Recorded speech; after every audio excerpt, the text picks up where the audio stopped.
नमो बुद्धाय मित्रों, बिंबिसार के बारे में चर्चा करेंगे। बिंबिसार जो कि बौद्ध धर्म से संबंधित काफ़ी विशेष शीर्षक है, टॉपिक है। तो मगध के राजा बिंबिसार की राजधानी राजगीर थी। जो बिंबिसार थे वो मगध के राजा थे, इनकी राजधानी राजगीर थी। बिंबिसार गौतम बुद्ध के सबसे बड़े प्रसिद्ध दाता थे। वे 15 वर्ष की आयु में राजा बने थे और अपने पुत्र अजातशत्रु, संस्कृत में अजातशत्रु के लिए राजपाट त्यागने से पूर्व 52 वर्ष के हो चुके थे। इन्होंने राज्य किया था 52 वर्षों तक। और राजा पसेंदी की बहन और कौशल की राजकुमारी इनकी पत्नी और अजातशत्रु की माँ थीं। खेमा, शीलव और जयसेना नामक इनकी अन्य पत्नियां थीं। विख्यात वीरंगना अम्बापाली से इनका विमल कौंदत्त नामक पुत्र भी था। सुत्त निपात अट्ठकथा के पवज्ज सुत्त के अनुसार इन्होंने सन्यासी गौतम का जो है प्रथम दर्शन पांडव पर्वत के नीचे अपने राजभवन के गावास से किया और उनके पीछे जाकर उन्हें अपने राजभवन में आमंत्रित किया। गौतम ने इनका निमंत्रण अस्वीकार किया तो इन्होंने गौतम को उनकी उद्देश्य पूर्ति हेतु शुभकामनाएं दी और बुद्धत्व प्राप्ति के उपरांत उन्हें फिर से राजगीर आने का निमंत्रण दिया। भतिक जटिल के परिवर्तन के बाद बुद्ध ने राजगीर में पदार्पण करके अपना वचन पूरा किया।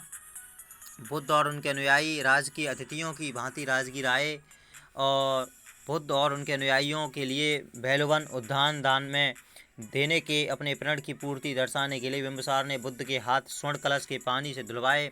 अपिच आगामी 33 वर्षों तक बिंबिसार बौद्ध धर्म के विकास में सहायक बने थे। बिंबिसार का अंत बड़ा दारुण हुआ। ज्योतिषियों की इस भविष्यवाणी के बाद भी कि उनका पुत्र अजातशत्रु उनके लिए अशुभ सिद्ध होगा, उन्होंने अजातशत्रु उसे बड़े लाड़ प्यार से पाला। बुद्ध को राजा द्वारा दिए गए प्रश्रय से देवदत्त बहुत द्वेष करता था और उसी के दुष्प्रभाव में आकर अजातशत्रु ने उनके अपने पिता की हत्या का षड्यंत्र रचा, जिससे उसकी प्रतिष्ठा और धूमिल हो गई। षड्यंत्र का पता चलने पर और पुत्र की राज्य लिप्सा की तीव्रता को देखकर बिंबिसार ने स्वयं ही राज त्याग कर दिया और अजातशत्रु राजा बन गया। परंतु देवदत्त द्वारा पुनः उकसाए जाने पर राजा ने बिंबिसार को बंदी बना लिया था। चूँकि बिंबिसार को केवल भूखा रखकर ही मारा जा सकता था, केवल एक गर्म कारागार में भूखा रखा गया। खेमा यानी अजातशत्रु की माँ के अतिरिक्त किसी को उनसे मिलने की अनुमति नहीं थी। पहले खेमा अपने परिधान में एक सुवर्ण पात्र में भोजन छिपाकर ले गई।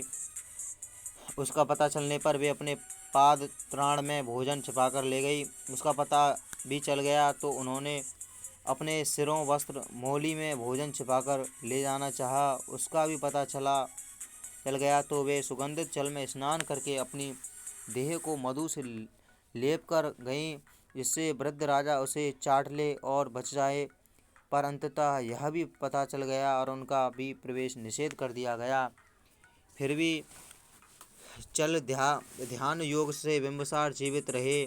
जब पुत्र को पता चला कि पिता यूँ सरलता से प्राण त्याग नहीं करेंगे तो उसने कारागार में कुछ नाइयों को भेजा। बिंबिसार ने सोचा कि अंततः पुत्र को अपनी भूल का अनुभव हुआ और वह पश्चाताप कर रहा है, अतः उन्होंने नाइयों से अपनी दाढ़ी और बाल कटवाने को कहा ताकि वे भिक्षुवत जीवन यापन कर पाए। पर नहीं, उन नाइयों को इसलिए भेजा गया था ताकि वे बिंबिसार के पैरों को काटकर उनके घावों में नमक और सिरका डाल दें, तत्पश्चात उन घावों को कोयलों से जला दें।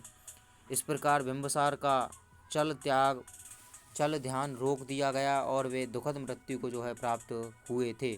तो ऐसा रहा था बिंबिसार का जीवन काल।